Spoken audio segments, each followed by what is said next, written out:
नमस्कार दोस्तों, स्वागत करता हूं मैं आपका अपने चैनल ज्ञान अड्डा 247 में। मैं इस वीडियो के माध्यम से आपके सामने हाजिर हूं एक मोस्ट इम्पॉर्टेंट पॉलिटी का टॉपिक, जिसका टाइटल है इमरजेंसी प्रोविजंस, आपातकालीन उपबंध।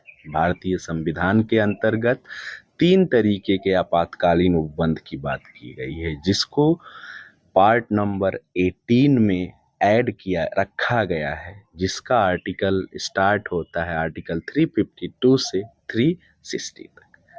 भारत का इमरजेंसी प्रोविजंस इंस्पायर्ड है जर्मनी के वाइमर या वीमर कॉन्स्टिट्यूशन से, जिसका पर्पज होता है to protect national unity, integrity, security during abnormal time या एबनॉर्मल डेज। जब कंट्री में कुछ अनवांटेड चीज़ें घटित होंगी, उस समय भारत सरकार इमरजेंसी प्रोविजंस का यूज़ करता है। तो इंडिया में 3 टाइप्स के इमरजेंसी प्रोविजंस हैं। First one is national emergency, जिसके लिए आर्टिकल है आर्टिकल नंबर 352।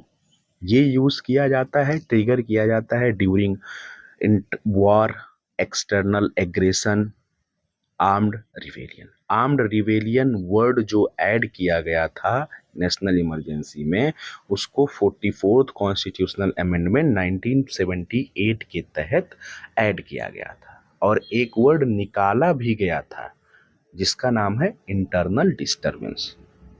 तो नेशनल इमरजेंसी में एक वर्ड ऐड किया गया, from armed rebellion word add किया गया 44th अमेंडमेंट 1978 के तहत, और एक वर्ड निकाला भी गया इंटरनल डिस्टरबेंस। ठीक है।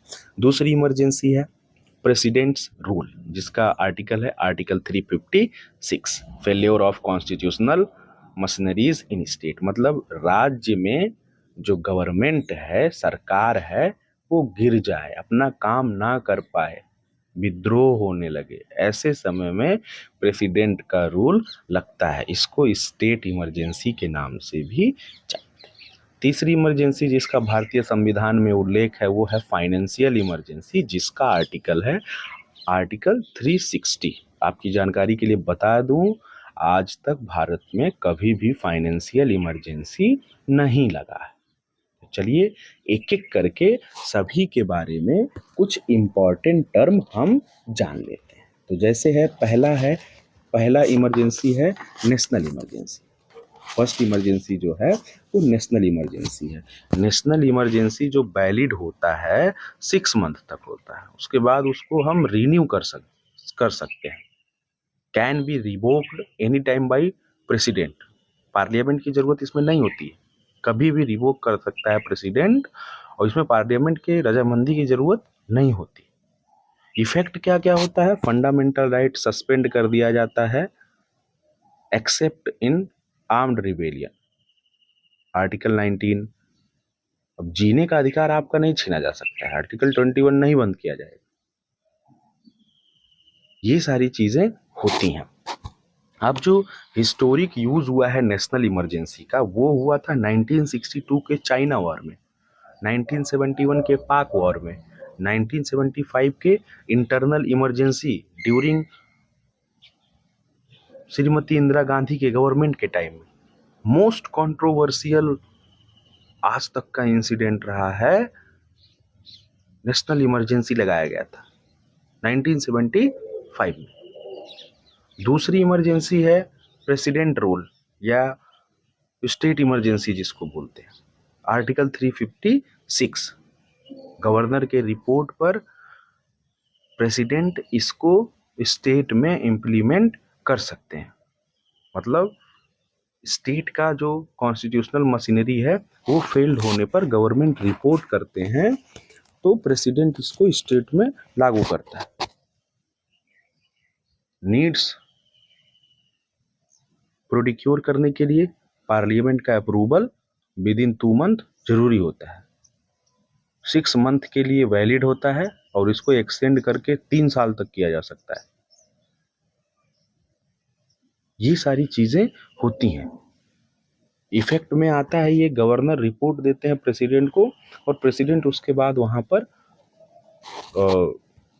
प्रेसिडेंट रूल लगाते हैं। ये सारी चीजें होती हैं। मिसयूज भी हुआ है ऐसा नहीं है कि हर रूल रेगुलेशन को आप बहुत सुचारू रूप से उसको लागू कर सकते हैं। कई कई जगहों पर मिसयूज हुआ है।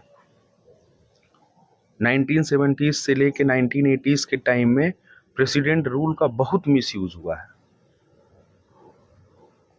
ऐसा मैं नहीं कह रहा हूँ, ऐसा बहुत सारी बुक्स, नामी बुक्स यूपीएससी रिलेटेड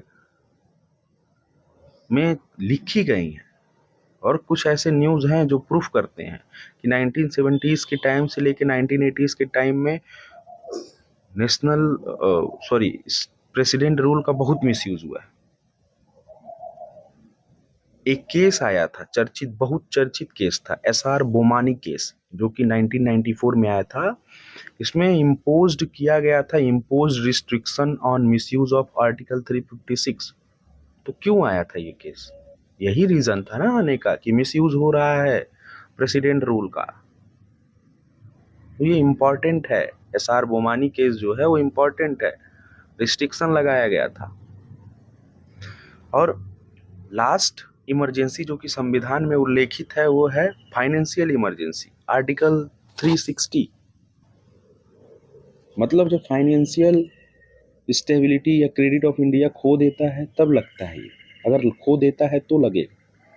आपकी जानकारी के लिए बता दूं, आज तक कभी भी फाइनेंशियल इमरजेंसी भारत में नहीं लगी है, कभी भी नहीं लगी है, आज तक नहीं लगी है। फाइनेंशियल इमरजेंसी भारत में नहीं लगी है कभी भी।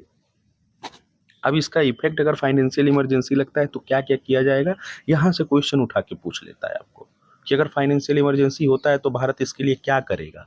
तो यही करेगा कि सैलरीज ऑफ जजेस, गवर्नमेंट ऑफिशियल, सिविल सर्वेंट्स के सैलरीज को रिड्यूस कर दिया जाएगा। सेंटर स्टेट को डायरेक्ट फॉलोअप करेगा फाइनेंशियल इंस्ट्रक्शन में।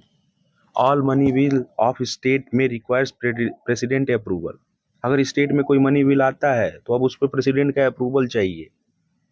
और आपकी जानकारी के लिए फिर से मैं बता दूं कि फाइनेंशियल इमरजेंसी का यूज इंडिया में कभी भी नहीं हुआ है, और जैसे कि इंडिया आगे बढ़ता जा रहा है, आगे भी होने के चांसेस कभी भी नहीं है। तो आपको ये वीडियो कैसा लगा आप कमेंट करके ज़रूर बताइए, और मैं आपके कमेंट का इंतज़ार करूँगा। Thank you. लाइक, शेयर एवं सब्सक्राइब जरूर करें।